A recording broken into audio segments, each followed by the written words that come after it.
to welcome everybody.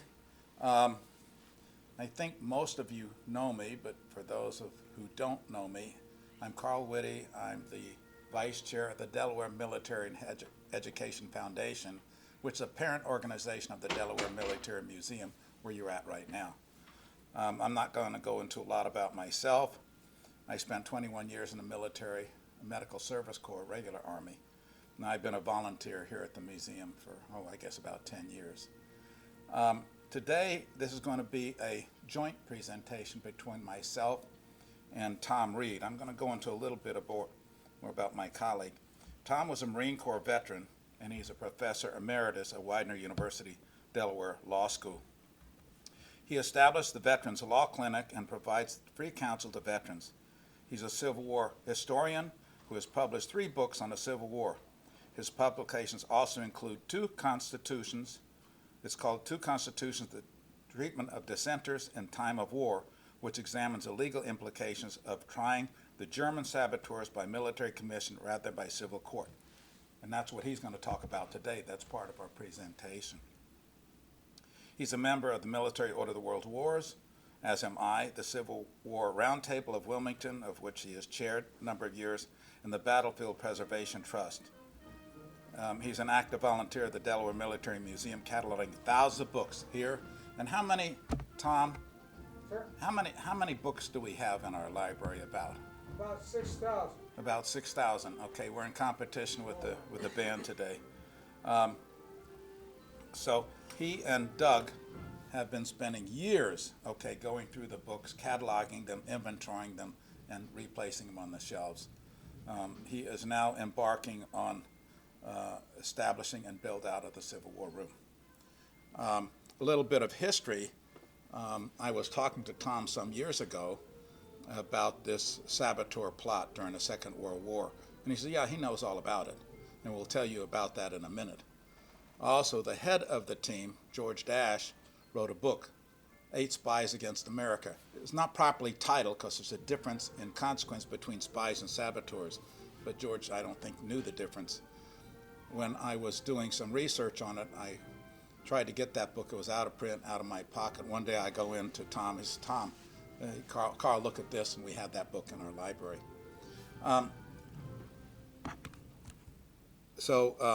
Again, there's 2 parts. The German sabotage plot, which I'll go into, which the majority of the lecture, because it really goes into the story, maybe more detail you want. And then Tom will talk about the relevance of civil liberties. So here's the overview. We're going to talk about the plot, the planning and objectives of the operation, the truth of how the plot was foiled, the trial of the saboteurs, the verdict, and appeal to the 1942 Supreme Court and current challenge to 1940 Supreme as it relates to detention and trials of alleged terrorist detainees today. A little bit of background too. Before we get into this, when I was in about 9th grade, my family, my father was stationed in Germany. We took a tour through Italy. And my brother left my father's camera case on the bus. And the tour originated out of Frankfurt. And when my father realized that, my brother told him he had the bus stop, and he told a tour guide about it. And the tour guide, by the name of George Dash, said he'd pick it up the next tour through Italy. Well, the tour originated out of Frankfurt, and we lived in a place called Vilseck, which is about 2 hours away. Rather than mailing it, he hand-carried it down, spent the night, and after dinner he went into his story. And this is his story. George Dash was the head of the team, of the saboteur team. And he and accomplice Berger, who I'll get into in a minute, are the ones who foiled the plot. You may sense as we're going through this, I'm being a little bit critical of J. Edgar Hoover. One of my references I've talked to was an author by the name of Johnson out of New Jersey who wrote the book Hoover's Betrayal. I think the title kind of says it all. I got a call one day several years ago from a representative from HYY. He said, I just want to talk to you, because he was talking to Johnson and said, you're the only person alive that we know of that actually heard the story firsthand from George Dash. So here is the story. In 1940, the United States was not yet entered the war. things were good. We had bumper crops, and there were employment was good. Okay, we were building things. Employment was good. But Hitler knew all was not well. He had easily taken Czechoslovakia, Poland, and the Balkans, Belgium, Netherlands, and France, but England and Russia were formidable foes. German forces were halted by blinding snowstorms, frigid temperatures, and a stubborn Red Army. On June 12, 1941, FDR and Churchill signed the Lend-Lease Act that agreed to supply England with badly needed supplies. In the winter of 1941, Germany was in its third winter of war.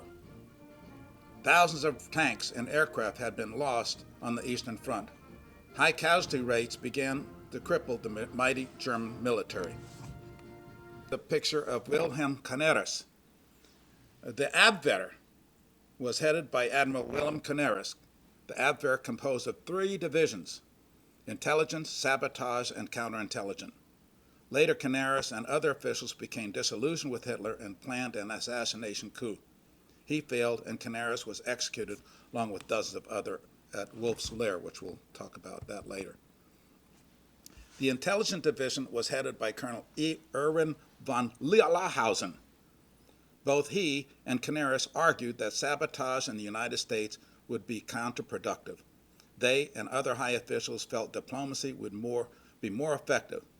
But on April 16th, they were summoned by Hitler to a remote headquarters in Poland called Wolfschanze, or Wolf's Lair. Here, Hitler told them he intended to wreak havoc on the plan called Operation Pastorius.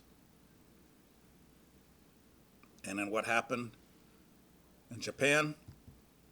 President Roosevelt announced that we were now at war. 3 days later, Germany declared war on America. Germany would now have to find a way to counter America's industrial power, and Operation Pastorius would be one way to do it.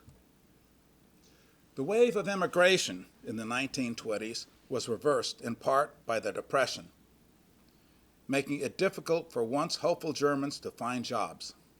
So, by the mid-1930s, many had returned to Germany. Walter Kappe was one such person. Kappe had lived in the United States for 12 years and returned to Germany in 1937. He had joined the Nazi Party during its infancy and later joined the Abwehr with the intentions of using the knowledge of U.S. to commit, espionage operations. One of Kappe's challenges was how to get saboteurs to America. One option was to use submarines, or Unterboats, better known as U-boats. But Admiral Donitz was opposed to the idea. Donitz felt that his U-boats were better utilized on cutting American supply lines to Great Britain. By the spring of 1942, his subs had sunk 705,000 tons of Allied shipping with only 4 U-boat losses. But due to pressure from the senior party officials, Donitz reluctantly agreed to the plan. On April 30th, 1945, after the death of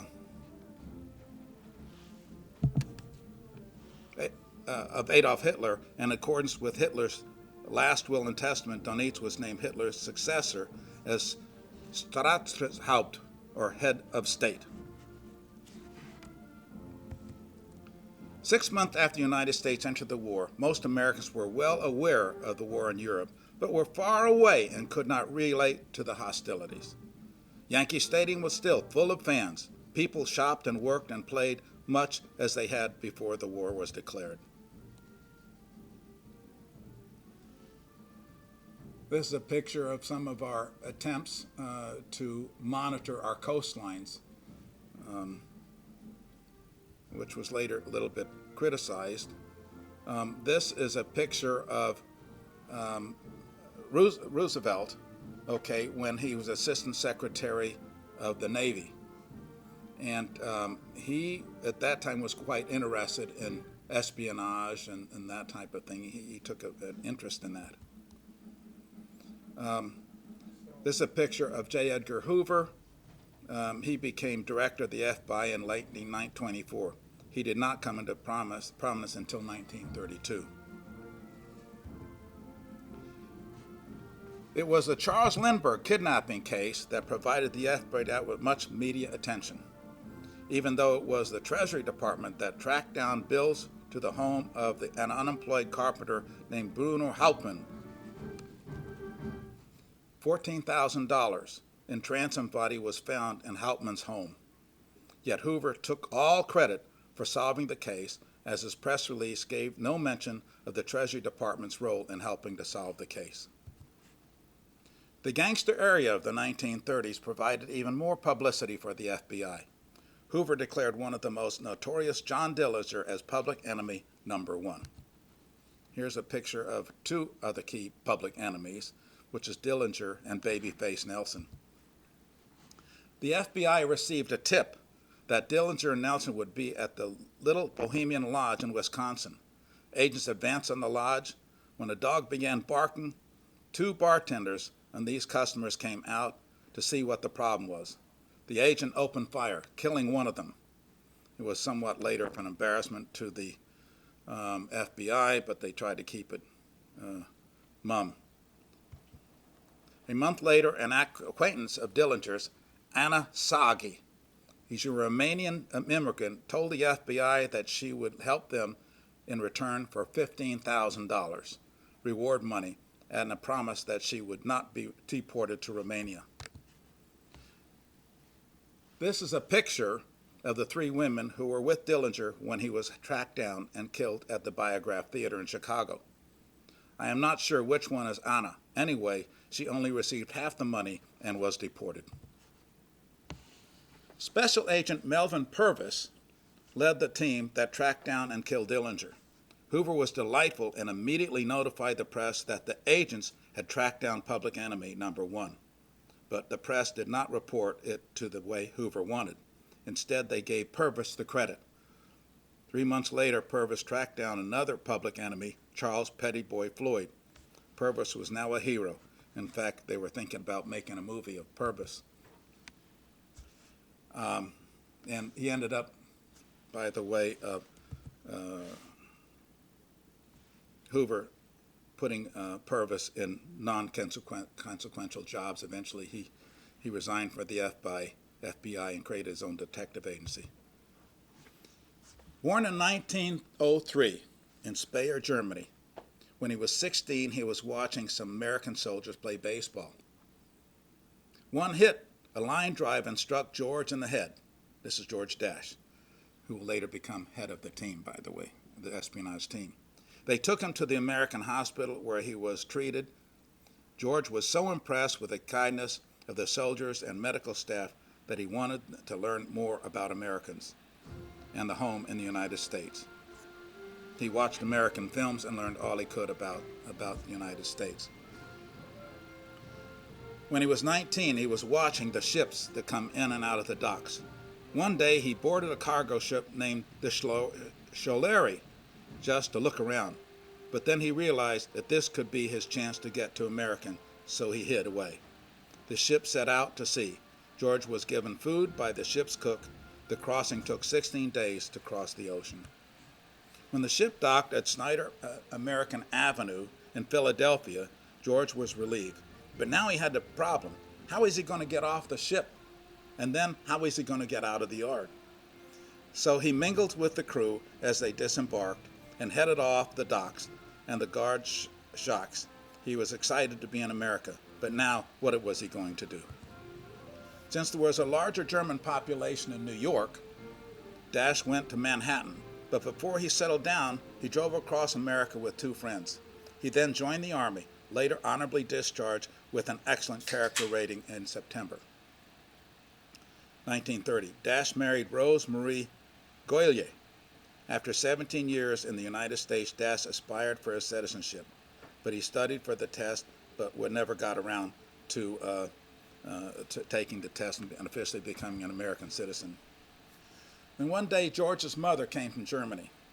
George had aspired for higher things. He wanted to be an aviator, he wanted to do other things, but he never really amounted to everything. He was a waiter. Well, His mother was kind of chagrined that her son had not amounted to what he thought he would. So she persuaded him to return to Germany, where employment was high, things seemed to be looking up, and he had her brother, so it would be his brother, to get him a job with IG Farben, the big chemical plant in Germany. So he decided to go back to Germany. But things were difficult at that time, so it took months to return to Germany, but due to the non-aggression pact between Stalin and Hitler, the war with England and France, travel became a challenge. So he had to go through New York to San Francisco to Japan and Korea and Mongolia, across Russia, and finally back to Berlin. Dash expected his wife to meet him in Speyer, but when she didn't show up, he went to Berlin to see if he could get help finding out what had happened to his wife.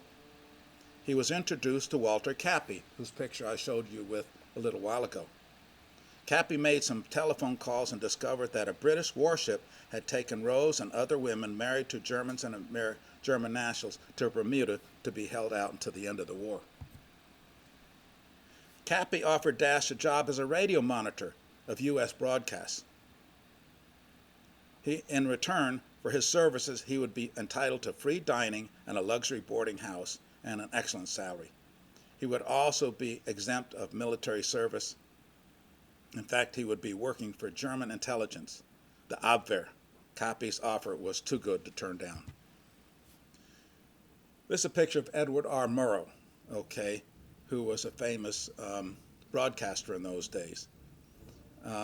He quoted Churchill as saying Hitler was a bloodthirsty gutter snipe.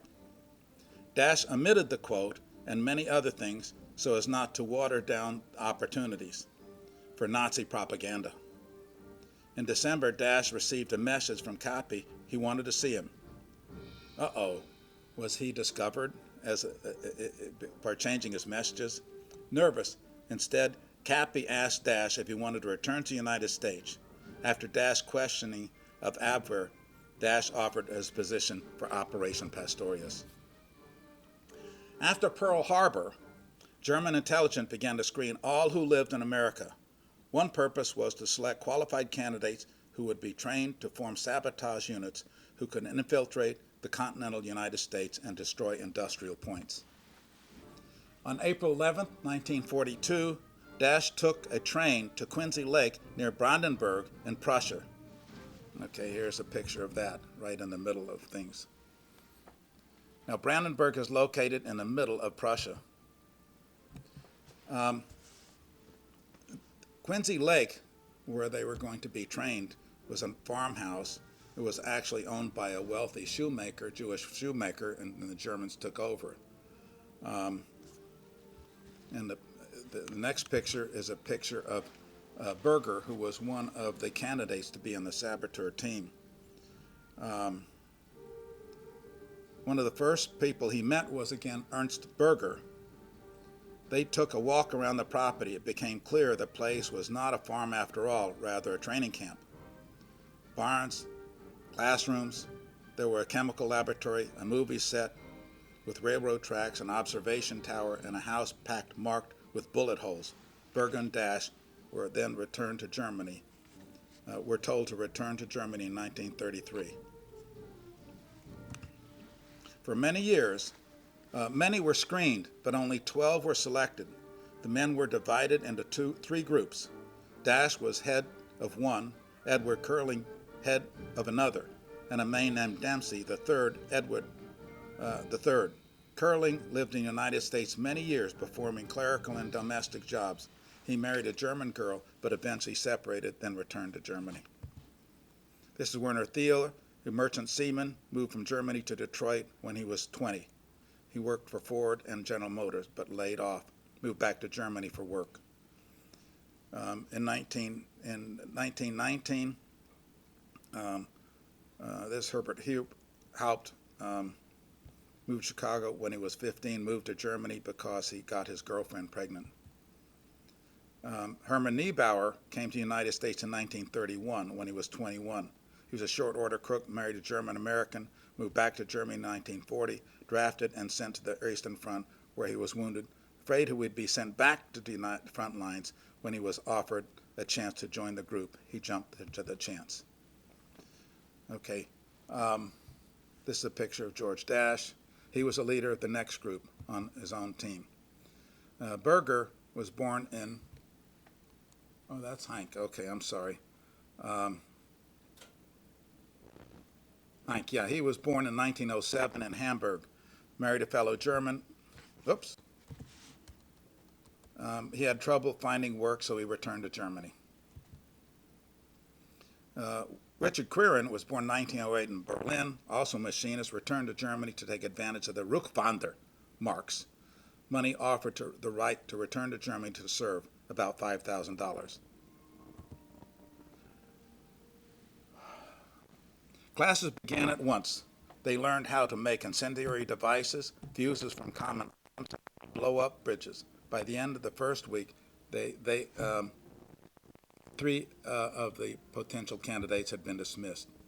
Training included a visit to the I.G. Farben aluminum plants, Farben helping Aluminum Company of America, which they had actually collaborated with Alcoa. The team received instruction on how to sabotage aluminum plants. Some of the targets that they had planned was northern New York, New York City, Tennessee, and St. Louis. It included Hell's Gate Bridge, which of the East River, known as Hell's Gate. It was originally the New York connecting railroad bridge, the East River Arch Bridge. It's a 1,017-foot steel arch railroad bridge between Astoria and the borough of Queens and Randall's Wells Island, politically part of Manhattan and the Bronx in New York City. These are some of the locks along the Ohio River that were. The team visited railroad tracks in Berlin. U.S. targets included Horseshoe Curve in Glen, Pennsylvania. Now, this is a picture of Horseshoe Curve. Interestingly enough, my wife comes from that part of the country, and I used to visit that little museum that was there. And here's a picture of Horseshoe Curve from the air. And that museum, I saw some coal that was made. It was actually an explosive that they would put underneath the railroad tracks. So this is a picture of that, and they had that in that museum. Interestingly enough, I also a picture of this mugshot of George Dash. Now, one of his goals was not to blow up Horseshoe Curve, but they had that in the museum. I recognize this because when I was a kid, I had a book called Famous Spies and Saboteurs, and the story was in there, and this is a picture that was in the book, so I obviously recognized it immediately. New identities and cover stories were provided to each of the agents. Each was issued about $9,000 and an additional $50,000 to each team leader. That's a lot of money in those days. This is equivalent to about $2 million in today's money. And they had them inside hidden pockets in their vests, their shirts. Wooden crates were packed with blocks of TNT, explosives that looked like coal, detonators, and timers. Fountain pens concealed ingenious delay mechanisms for settling off explosives. Dash's group would land at Long Beach Island. Dash was familiar with the area, and there were long strips of beaches ideal for landing. Carlin's group landed in northern Florida near Jacksonville, called Point Verde Beach. The evening before departure, the team was invited to a restaurant named the Tiergarten. In attendance were several high-ranking officers, to include Colonel Van Leehausen. He told the group that if successful, they could inflict more damage than the several divisions of fighting forces.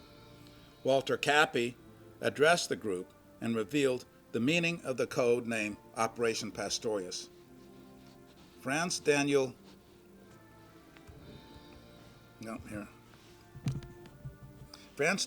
Pastorius was a leader of the first group of immigrants who arrived in the New World in 1683. They considered They consisted of 13 Quaker and Mennonite families who settled in a place known as Germantown, now a suburb of Philadelphia. Franz Linder was a captain of U-202. This is an example of the quarters used by Dash on the left and others on the right. You notice he got the kind of officer's quarters. The second team was transported on U-584, commanded by Joseph Deek. Deek sent a message to Linder that he would not be able to land the team until June 17th, 4 or 5 days after landing by the first team. U-202 was to land at Hampton, but served off course and landed in Armagoncet. The men boarded 2 dinghies to move from the sub to the shore. By the way, their orders were if they were encountered by anybody, they were to kill them. Dash then noticed a man walking down the beach toward them. Dash decided to approach the man. He noted he was wearing a sailor's uniform. The man asked Dash if they were fishermen, to which Dash replied they were. Rather unusual, since I think most of them were in coat and tie. He then asked how old he was, and he should do exactly as I tell you to. Then he put money in the guy's pocket. A lot of weird things that he was doing. And then he had him shine his flashlight in his face. Look at my face. Okay, I want you to recognize that when I have, you are called to Washington. He was already planning it. Now, what of course was a little bit unusual is that he didn't realize that this was going to keep it a secret. He obviously ran back to the Coast Guard station and reported that to his superiors. I might want to add that Dash, knowing by today, official diagnosis, he may have been a little bit bipolar or autistic. I don't know. He did some strange things, and that was an example of one of them, to put money in his pocket and then say, showing a light in my face. I can remember on the tour through Italy, my brother and I were sitting in the front of the bus, and we were coming on a railroad tracks, and there was about 6 railroad tracks. And the arm that was coming down was delayed. On the other side, it was kind of stuck. And he sits in, we were sitting right there, and he says to the bus driver, he says, geradeaus, schnell, schnell, schnell. Straight ahead, quick. So he gunned it and went in, and just as we got to the other side, the arm came down, and we were caught in the middle of the tracks. Well, fortunately, the train was on one of the far side tracks, so we really weren't in danger. But here we were young teenagers, and I thought, well, isn't that a strange thing to do with a bus full of people, to put us kind of in danger, because he wanted to get through that kind of fast. So seeing what he did with Cullen was kind of not a surprise. But Cullen was making routine patrol from the Armagoncet Coast Guard station about half a mile away. When speaking with Dash, Cullen was suspicious of Dash's comments. He overheard voices speaking in a foreign language. Cullen became nervous. The man thought Cullen seemed willing to let him go, so he turned and ran back to the station, where he reported the encounter to his superior, boatswain's mate, second class Carl Jeanette. The team set out to where Cullen had seen the man on the beach. Although the fog was thick, they saw an outline of a low-lying boat. That was U-202. It had become lodged in the sandbar. Linder revved his powerful diesel engines in an effort to dislodge the sub. The Coast Guardsman could hear the roaring of the engines and smell of diesel fuel. He had limited training and no weapons training. Frightened that the boat may fire at them, they hid behind the fence. Later, Linder was ready to scuttle U-202, the tide came in, the boat dislodged, and Linder and his boat were able to back out to sea. When Dash told the men about the encounter with the Coast Guardsmen, Kieran and Hyank became angry at Dash and reminded him that their orders were to kill or capture anyone who they saw. After burying the boxes, the 4 men made their way off the beach. Dash told the others to wait,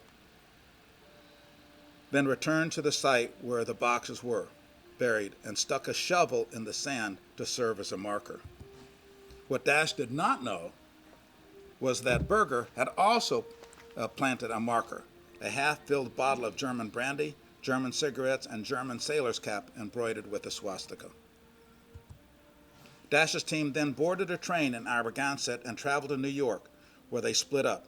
Dash paired with Berger, and Heinck and Quirin went together. Dash and Berger spent the day shopping and had lunch at Horn and Hardart's Automat. I remember the friend of my grandmother's taking us to Horn and Hardart after going to a Brooklyn Dodgers and Yankee game. And I was about 5th or 6th grade. Later that evening, they went to Manhattan and registered at the Hotel Governor Clinton. Meanwhile, boatswain's mate Warren Barnes, who was in charge of the Amagansett Coast Guard station, notified the Coast Guard intelligence in New York. It was 1:45 a.m. In spite of numerous false sightings of suspicious activities, Lieutenants F.W. Nerschel and Sidney Franklin got in a car and sped from New York to Amagansett, arriving 2 hours after the call from Barnes. The officers took the boxes and comments back to headquarters in New York.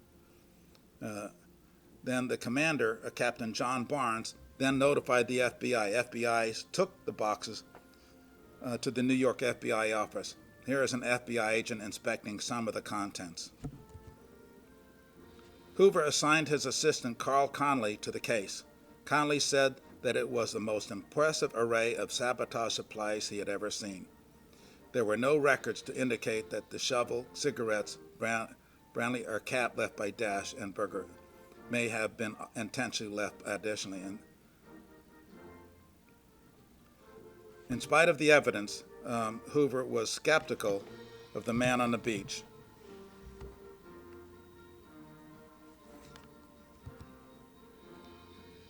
Back to Manhattan, over dinner, Dash and Berger told one another about their dislike for the Nazis and the Reich. Berger was especially incensed about the way the Gestapo had treated Catholic priests and Jews when he was in prison. I never intended to carry out the orders, Berger told Dash. Dash confessed that neither did he. Dash told Berger, God brought us together. Now they needed to figure out how to tell the authorities before being caught. Back in New York. Berger had been an aide to Ernst Röhm, who headed the SS, which stood for Sturmgastling, or stormtroopers. The SS would eventually come to threaten Hitler's power, so Hitler had Röhm and other SS leaders executed. Berger was arrested by the Gestapo and spent 17 months in prison. Dash told Berger, God has brought us together. Now they had to figure out what they were going to do about it. Berger and Dash decided to call the New York FBI office. They were to meet Heinck and Quirin at Grant's tomb, overlooking the Hudson River. Berger and Dash were late for the meeting. Heinck and Quirin were irritated, not only because they were late, but because their efforts had been to leave, their orders rather, were to leave New York for Chicago as soon as possible. They were also divided as to how to get to the Amagansett to retrieve the explosives.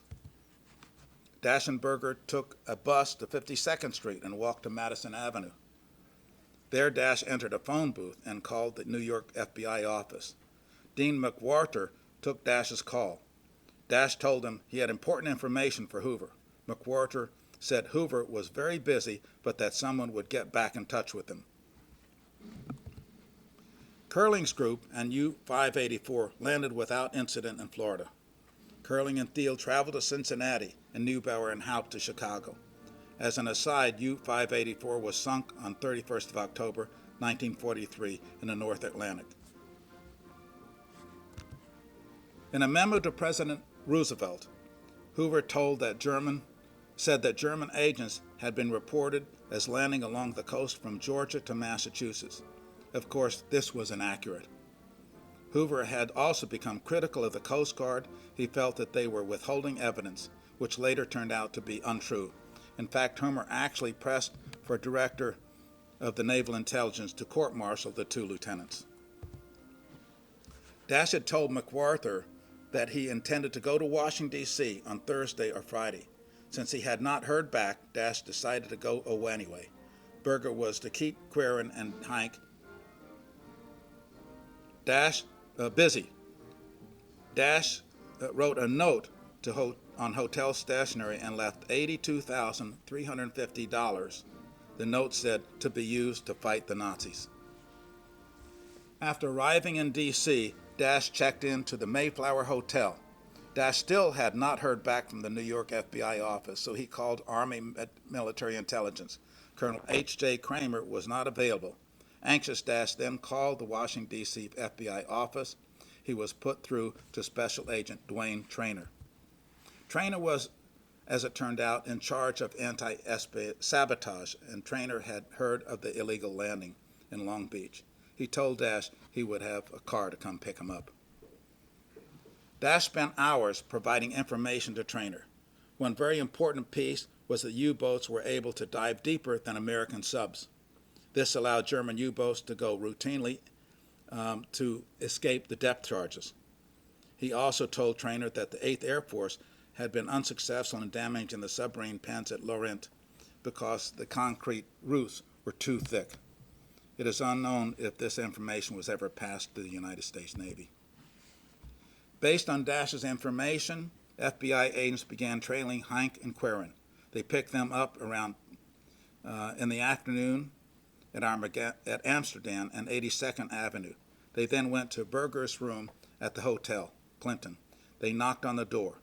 Berger answered and said, "I have been waiting for you." Curling and Thiel had gone to New York. They were arrested on June 23rd in Manhattan. On June 27th, FBI agents arrested the last two, Haupt and Niebauer, in Chicago. Haupt had been visiting his uncle and his parents. The FBI then arrested Haupt's family members as co-conspirators or accomplices. Dash talked for several days. Traynor and Dash had Traynor said Dash had a split personality. Traynor did not seem to grasp the conflict Dash was feeling between doing what he felt was right and yet doing so against the country he was born in and the men he had trained with so far. In my opinion, many of George's personality traits seem to point towards being ADD, a psychological diagnosis not well recognized in 1942. This is a note from J. Edgar Hoover to Roosevelt. In essence, he lied to the president.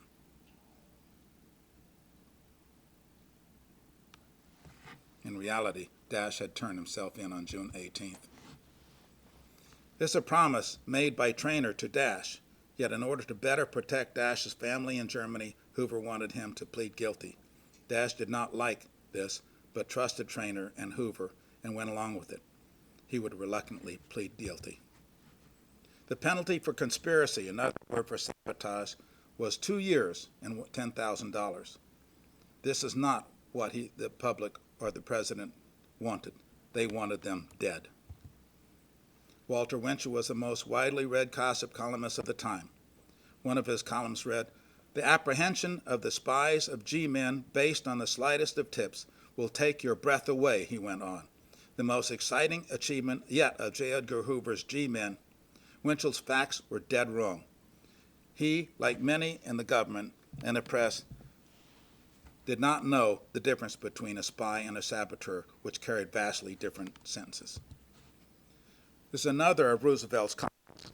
Although he was joking, it was a poor case given the fact that, as commander-in-chief, he had the responsibility to decide the sentence of the defendants, and when the commission found them guilty. This thinking by FDR not only influenced the case at the time, but would be challenged 70 years later. We will see that in a moment. Another of FDR's comments, this time he was not joking. This one really bothered Attorney General Biddle, as he well realized that the president was challenging a long-held and valued legal precedent. As the prosecutor in the case, he may have to argue in support of the president's opinion, a position he did not want to be placed in.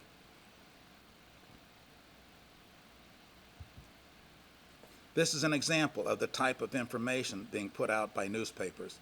Again, a call for execution before knowing the facts and based on supposition and misinformation.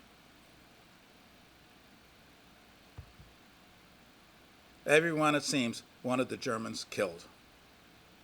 Carl Vinson, chairman of the Naval Affairs Committee, they ought to be shot since they are clearly our spies. Again, there was a difference, okay, in terms of the consequence of spies and saboteurs. And here he is, chairman of the Naval Affairs Committee. This is a picture of Myron Kramer. The United States did not want the German government to know how easy it had been for the would-be saboteurs to enter the United States. And this is a valid point, and probably one of the reasons why Hoover, who I'm being somewhat critical of, was probably taking the position because they didn't want the Germans to know that they could get into our borders and create the sabotage. So the closed trial, okay, of the military tribunal would be preferable. There was another reason. General Myron Kramer, the Army General Advocate General, raised the point. The maximum punishment of a district court would be 3 to 30 years. A trial by military commission, however, was not constrained by the federal rules of evidence, and there was no limitation on maximum punishment to include death. Secretary of War Stimson Kramer recommended to the FDR trial by military commission instead of civilian court. FDR agreed and issued an executive order to effect the July 2nd, 1942. Attorney General Francis Biddle, along with this was rather unusual for Attorney General and Chief JAG to serve as prosecutors, much less both of them, one or the other, much less both of them. Trainer to Dash, just before he told him the trial would be by commission. Soon after, Dash was taken before Biddle, Kramer, Hoover, and Provost Marshal Albert Cox. They wanted Dash to plead guilty. Since a commission was closed to the public and reporters then, why did they want him to plead guilty? Asked Dash. Again, he was told it would be to his best interest to keep the family safe. At this point, Dash would begin to believe that he was not being told the truth. The trial would be held in the Justice Department in Washington, D.C. The Germans were transported to from New York to D.C., but before the trip, Hoover wanted to meet the would-be saboteurs. Even though Dash had repeatedly asked to meet Hoover, Hoover deliberately snubbed Dash and did not see him. On July 8th, the prisoners under heavy guard traveled from district jail to the Justice Department. Along the route, citizens lined the streets shouting such things as dirty, rotten spies and Nazi rats. This is a picture of Carl Racine and Colonel Ken Royal, who were appointed as the attorneys in the case. Colonel Kenneth Royal had been working in the Office of Legal Affairs when he received the orders. Royal was highly respected in the military and civilian legal community. He was a graduate of Harvard Law School. He served as an artillery officer in World War I. Royal knew he had his work cut out for him, as the public pressures to convict was tremendous. He also knew that a military commission was not bound to the legal mandates of a civilian court. To be able to defend his clients properly, he needed to get to the proceeding transferred to a civilian court. These are some of the key figures at the tribunal. We don't have to go down all of that. This is the appointment orders for the trial. This is names of the counsel for the defendants. You notice they had 3 and Dash had 1, Colonel Racine. Now, was that done by intention? I think it was. He's a member of the military. Teaming with Royal was Colonel Cassius Dowell, and Captain William R. Hummel.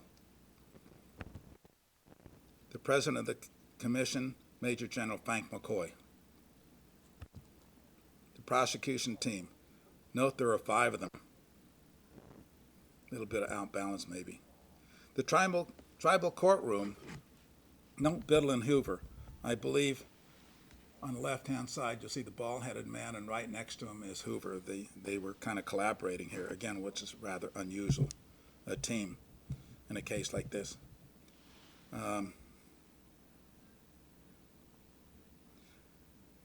Royal and Dowell provided a biographical sketch of each of the men, portraying them more as victims of a system gone awry as opposed to the agents intent on destroying America. Each of the defendants was called to the stand to tell their story. These are the other four defendants.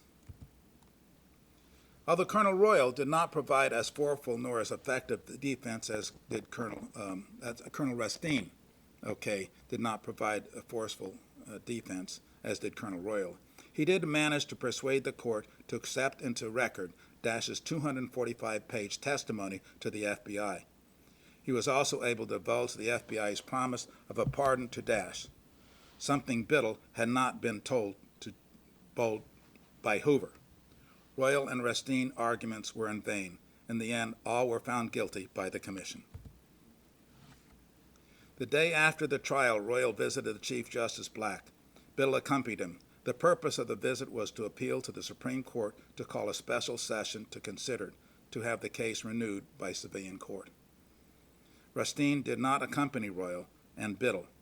I do not know why. Black agreed that the court could hear the case.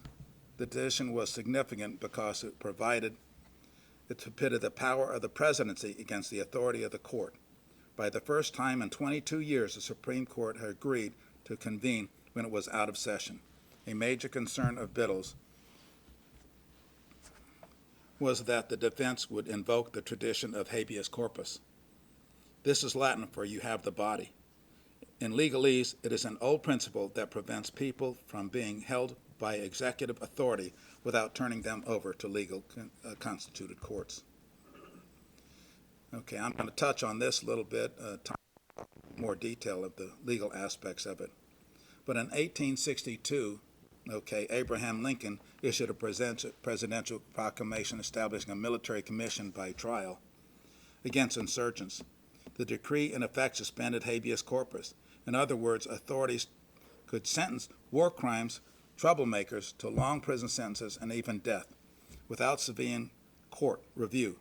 Lyndon B. Milligan, a northerner from Indiana, was supporting the states' rights and supplying arms to the South. He was arrested under suspicion of distributing arms to the South and to assisting deserters. He was tried by military commission and sentenced to death.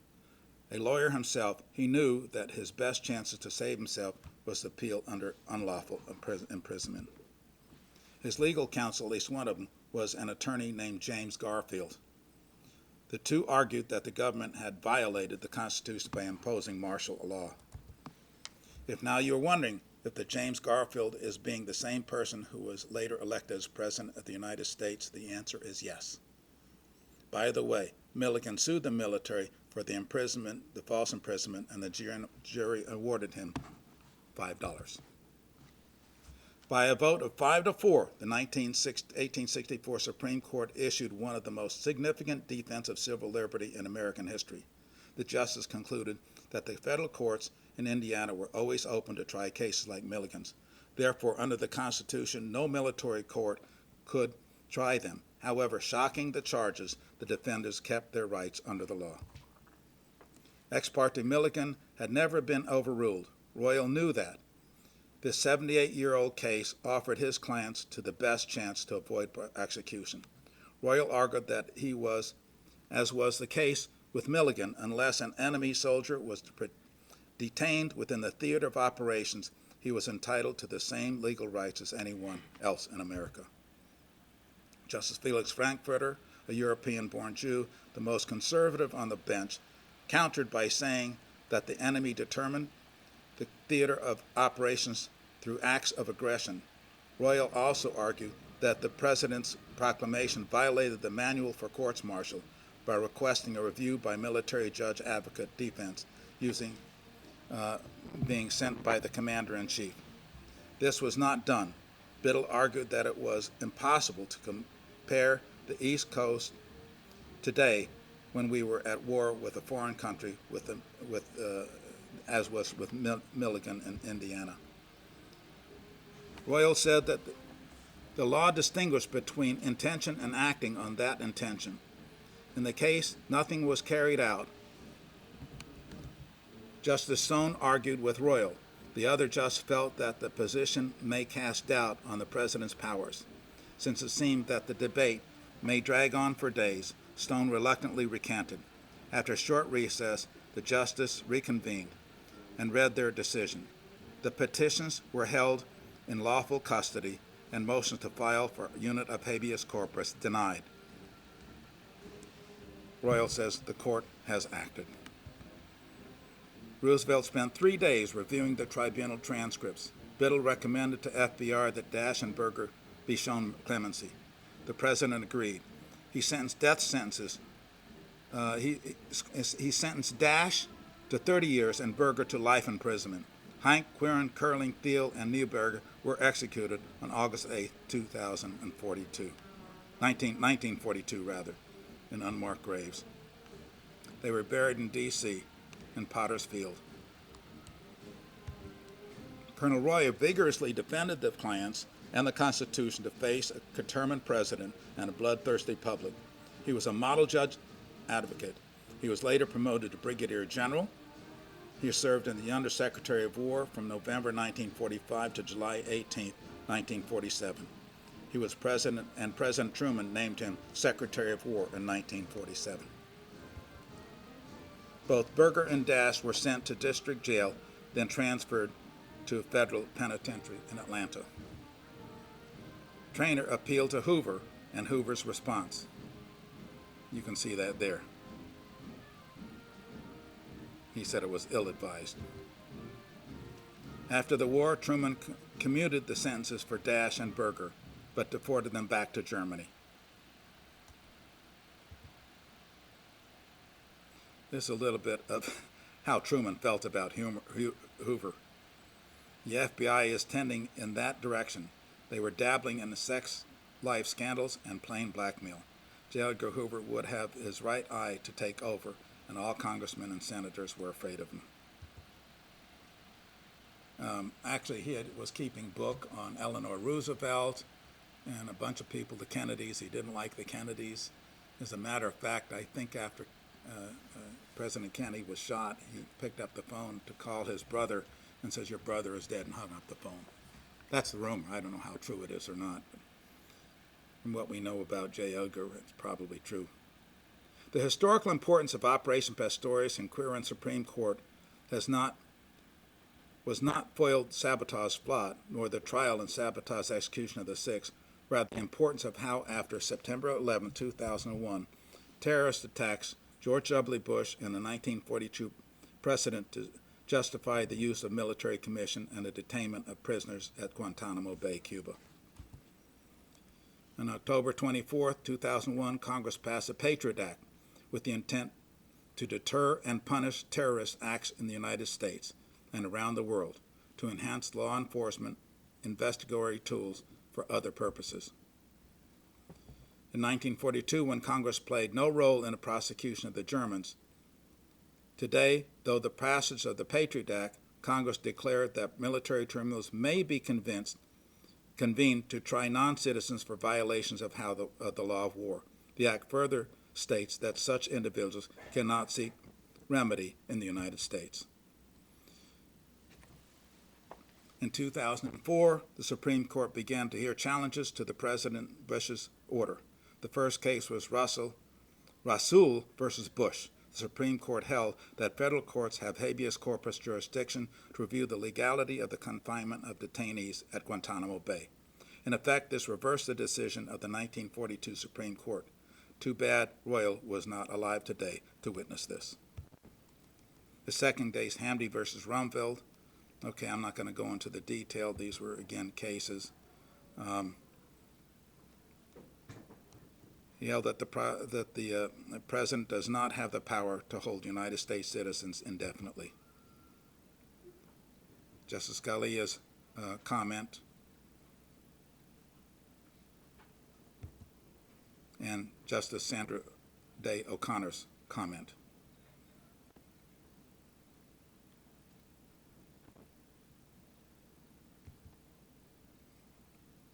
And then again, Hamden versus Rumsfeld, another case. It was probably the most recent. I don't know, unless there may have been more after this one. Congress was responsible for changes and updates to the Uniform Code of Military Justice. Therefore, to make changes, to the Uniform Code of Military Justice, in other words, the President order to the military tribunals violated both military and international law.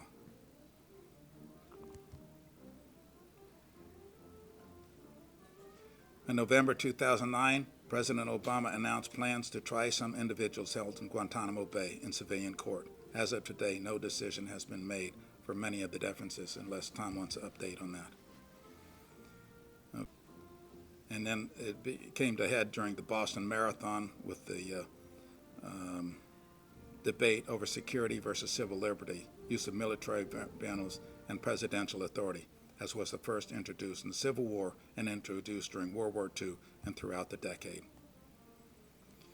We look at the future, we can expect that there will be continued debate over the use of military tribunals versus civilian courts for those accused of terrorist-type activities. Statistics seem to point towards the effectiveness of our federal court system.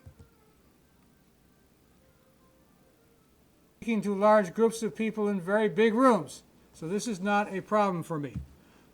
My little part in this, and it's a very little part, is to talk about the conflict between two sections of the Constitution. The second article, which defines the power of the presidency, and the Fifth Amendment, which grants to every American and every resident alien due process of law. Because that's what the Quirin case is really about. Because President Roosevelt invoked the war power in sending the 8 saboteurs to be tried by a military commission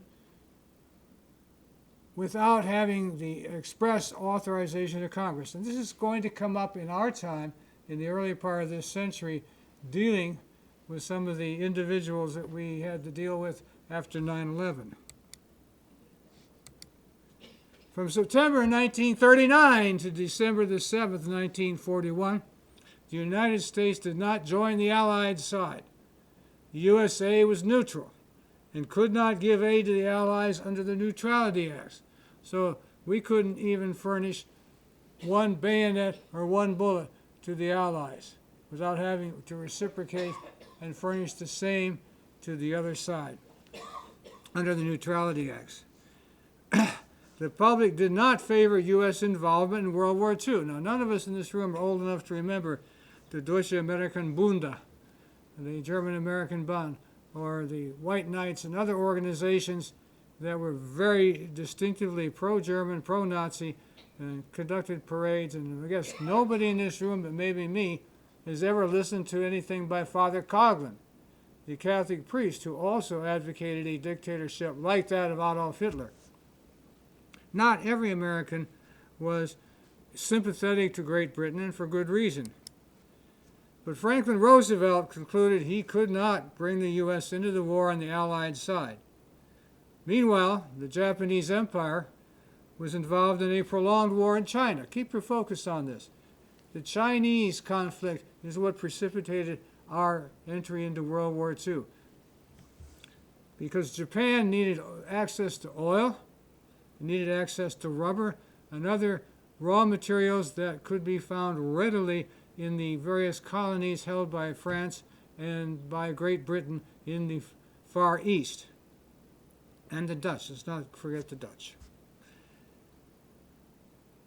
So there was only one huge problem: the United States fleet, based at Pearl Harbor. Our line of battleships, our aircraft carriers, most of our destroyers and cruisers were home ported in Pearl and could easily intercept and block a Japanese attempt to seize any of the colonies of Great Britain, France, or the Netherlands, which precipitated the surprise attack in 1941 and brought us into the war in a way that only Americans can get. Both feet and both hands, jump in and win this thing once we're in. More than 10,000 resident German aliens were detained under the Alien Internment Act during World War II. Schwarzkopf, an Austrian Jew, successfully challenged his detention on the ground that he escaped from Austria before the Anschluss of 1938. Those of you familiar with European history in modern times, there was a so-called, quote, vote among various ethnic groups in Czechoslovakia that resulted in Austria becoming a satellite to Hitler's Third Reich, the so-called Anschluss. In German it means assuming or coming together. Hans Lüdecke, a German national who fled Germany after Hitler's takeover, tried to prove that he was not involved in the Alien Internment Act because he fled Hitler and his awful regime. But Lüdecke lost that battle and he was interned. You may not know this, but German spies had penetrated the U.S. government in the late 1930s. There were two agencies responsible for this. You've already heard about Abwehr because Carl gave you a pretty good quick view of how Abwehr was organized up to 1944 when it was absorbed by SD, the intelligence agency of the Nazi Party. Now to our scenario. In 1942, 4 Abwehr agents were disembarked from a submarine off Long Island, as Carl said. They carried high explosives and had a mission to sabotage U.S. war production by blowing up factories and dams. This is the most puerile and brainless form of sabotage I have ever encountered. Any of you who ever worked in counterintelligence, this is third grade level. 4 more saboteurs were landed in Florida to do the same thing, come up by train into the heartland of the Midwest and blow up some factories. Now, George Dash, one of the Long Island 4, had second thoughts about blowing up factories and dams.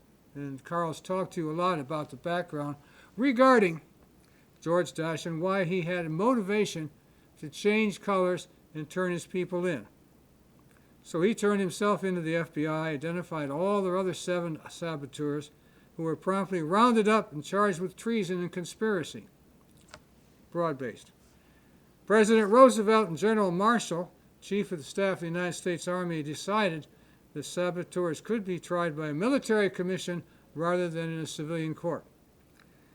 They, like Secretary of War Edwin Stanton during the Civil War, were concerned that if this case went before the jury might find sympathy for the defendants and let them off without imposing the extreme penalty of death.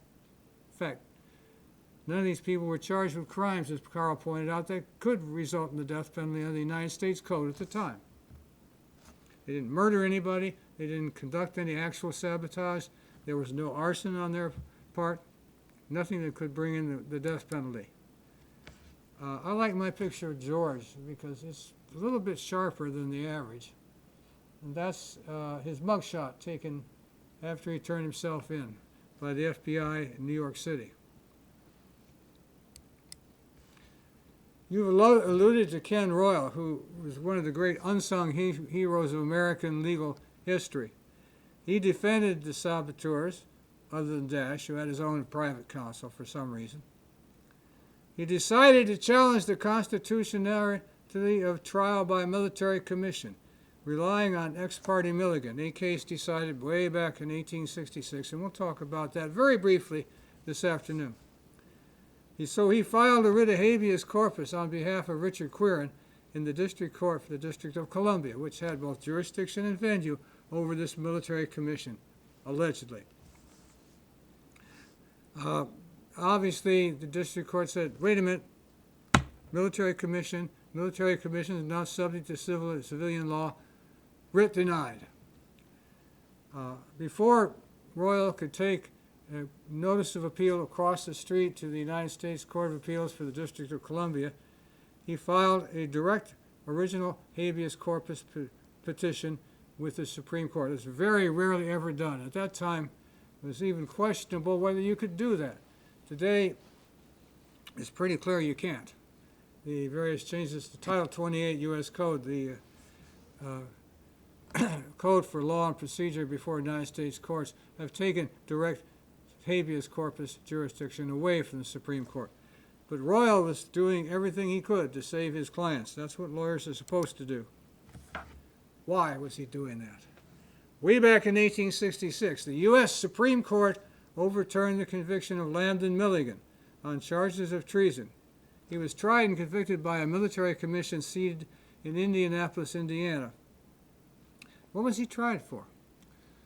A number of so-called copperheads, that's anti-war Democrats, had colluded with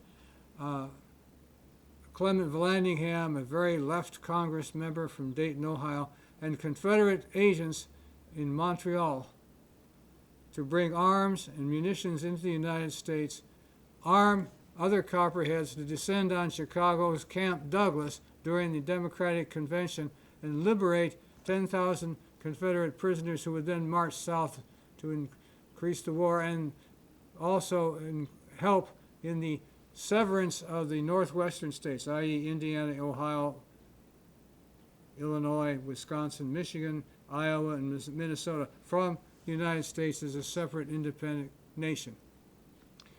You might say that's a fool's errand, that it had no chance of success, but at the time, both the Confederate States of America and the Copperheads, so-called, the anti-war Democrats, were willing to stick their neck out on the issue of the continuance of the United States. Well, suffice to say, the plan never went off. Nobody freed the prisoners at Camp Douglas. The United States quickly rounded up most of the leadership of the Copperheads that were going to take the great leap forward and free prisoners from their location in Camp Douglas, and tried the individuals by military commission so there would be no civilian sympathy for these people. What you don't know is that a substantial part of the public in Indiana was extremely and virulently anti-war and very pro-democratic. They were committed to supporting General McClellan for president on a platform that the war would be ended by a negotiated settlement.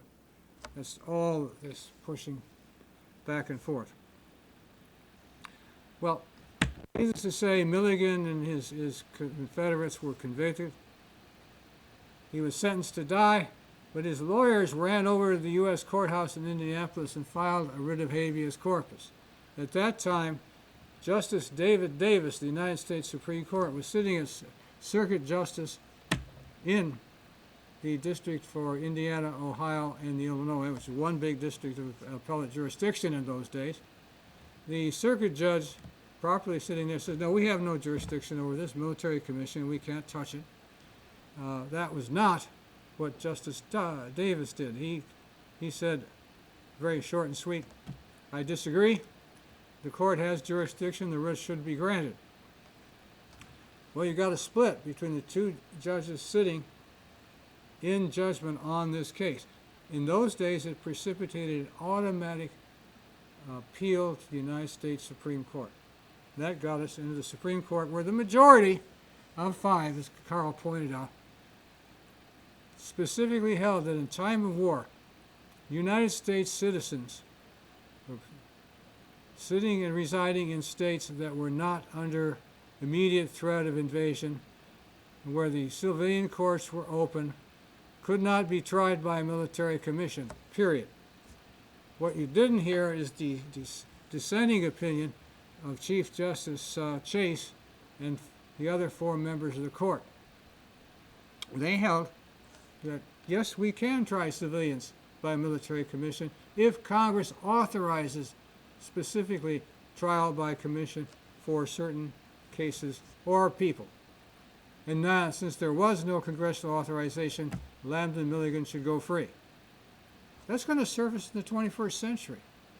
It's going to surface in the hands of an opinion in one of the cases we're going to talk about now. Hamdan, you showed Hamdan's picture. Hamdan of Rumsfeld was where it was presented to the court that because Congress had not authorized President Bush to try any of these detainees by military commission, his very long, prolix, and rather well worked out system for trying people by military commission appeared in the military commission rules passed by the, passed into history as a nice try. Congress promptly voted express authorization to President Bush to try detainees at Guantanamo and other locations by a military commission if they were not U.S. citizens. Therefore, trials, as I think you pointed out, Carl, there have been 7 successful convictions out of Guantanamo and 1 case still pending under express authorization by Congress. So you've got one group of justices saying that the president has no innate power under the war power to send civilians before military commissions, and another group saying the president may not have innate power, but Congress can give it to him. They also have a problem going back now to ex parte queering. These people were charged by crimes under Articles 81 and 82 of the Articles of War, which have to do with espionage. If any person is found lurking in a military installation or in or near a military installation, this is the Articles of War, with intent and purpose to gather information or otherwise spy upon the United States, they shall be punishable by death. Congress provided for that in 1892. That's a very, very old part of the Articles of War. But you see, these blokes never got closer to a military institution than listening to music on the radio. They were hanging out in big cities on the tab of the German Abwehr, buying drinks, getting along with people. Article 1, Article 2, they had no violation of it whatsoever. But we charged them with it anyway, and by God, we're going to prove they're guilty. And indeed we will. Just for your record, I'll read Article 82. I don't think anybody here is old enough to ever have to serve before 1950. Am I right? That's when the articles were superseded by the full blast of the 1947 Uniform Code of Military Justice. Under Article 82, any person in time of war who shall be found lurking in acting as a spy in or about any of the fortifications of posts, quarters, or encampments of the armies of the United States shall be tried by general court-martial or by military commission. Express congressional authorization.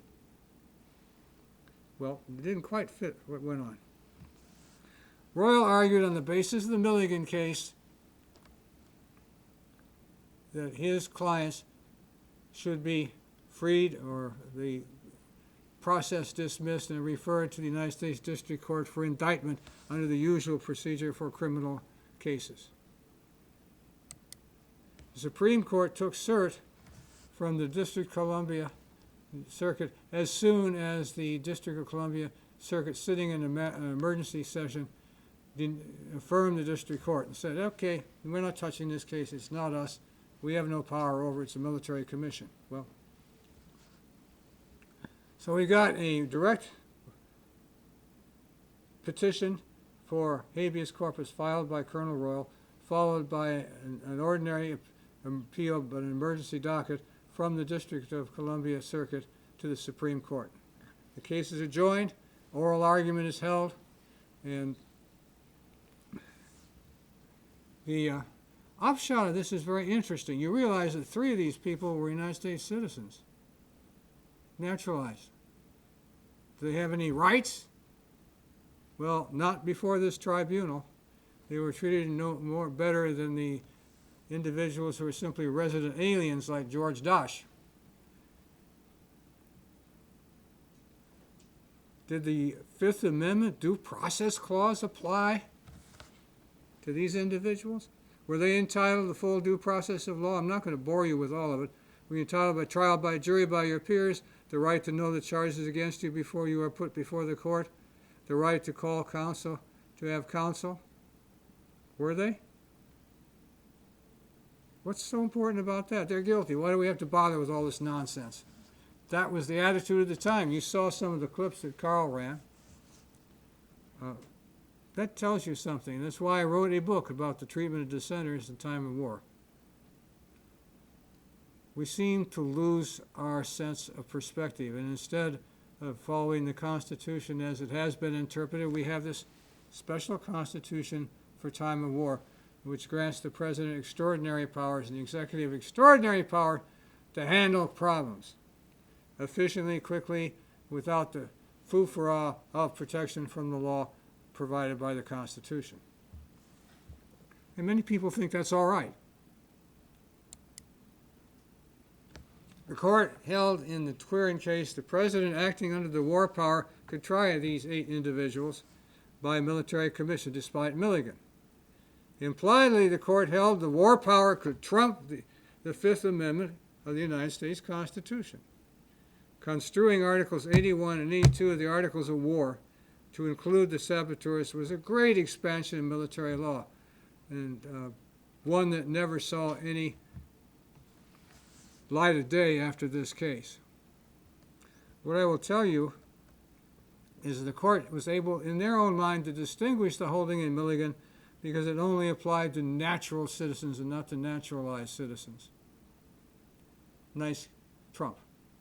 You came here, you learned all about the United States, you passed the test on the Constitution, you were sworn in as a citizen, but you got no protection because you're not a native-born citizen. Well, what's more striking is that case actually came up. The distinction that I'm talking about was neither artful or intellectually honest. The Bush administration used Quirin as a precedent for setting up trials, as I said before, by military commission without congressional authorization for the Guantanamo detainees. Now to the case that nobody knows about, Gimple and Colpaw. These were, in fact, spies trained by the Abwehr and dropped by submarine in Maine in 1943. They were the usual inept German spies. They were quickly rounded up and caught while walking down a highway towards York, Maine. And what are we going to do with these people, the executive said. Well, we'll try these birds by military commission. But wait a minute. Colpaw was a native-born American citizen. He may have turned traitor, he may have been serving the interests of the Third Reich, which we abominate, but he was an American citizen, no matter how you slice it. And you can't revoke the citizenship of a naturalized American, or a non-natural, but a natural-born American, excuse me on that. Both men were sentenced to death by a military commission, and only the end of the war and President Truman's grant of executive clemency kept them from being executed. So that's a quickie brush on some of the law that's at stake, and it really boils down to this. If the war power is such that it trumps the Bill of Rights, then the Bill of Rights is just a piece of paper in wartime. If not, then the power of the president, especially when applied to citizens of the United States, whether they're naturalized or not, or to resident aliens. Way back in 1887 or 8, the Supreme Court decided that a naturalized American citizen and a resident alien were entitled to protection under the 14th Amendment to the United States Constitution, the one that was granted after the Civil War, preventing states, in the case of Yickwo versus Hopkins, from denying rights of due process to resident aliens. That same precedent slopped over now into the Fifth Amendment to the Constitution, although not expressly and specifically so. So, that's what we left with. We have all gone through the 9/11, some of you unfortunately far too much to your own happiness and future world. We've seen people rounded up, Afghanistan, and elsewhere, who were involved in the 9/11 affair, who were fighting against U.S. forces in Afghanistan. Most of those individuals, if you've been keeping score, have been released without trial and sent back home. It seems some of our Afghan allies realized the Americans were paying money for turning in freedom fighters for the cause of United Arab Caliphate. So they started picking on their neighbors. They didn't like turning them in for the money. So a lot of people just swept up. There were some true terrorists in the group that have been remained, and they're only, I can't give you a number about how many are still in Guantanamo that's still classified. There's still people awaiting trial in Guantanamo after 20 years. Why bother the trial? We wait long enough, they'll die before we have to try them, huh? So that's my brief restatement and summary of the law that's at stake in the Quirin case. Who has the trump card? The President or the Fifth Amendment? And with that, I thank you all for your attention, and I want to thank Carl for an extraordinarily detailed and accurate presentation of the facts underlying Quirin.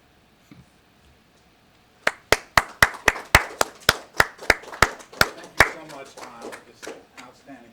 Thank you very much. Thank you so much, Tom, and Josh, for providing your support.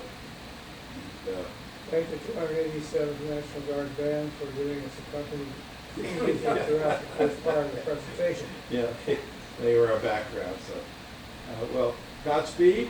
Habst du ein sehr gutes Reisen. Thank you very much. Yeah.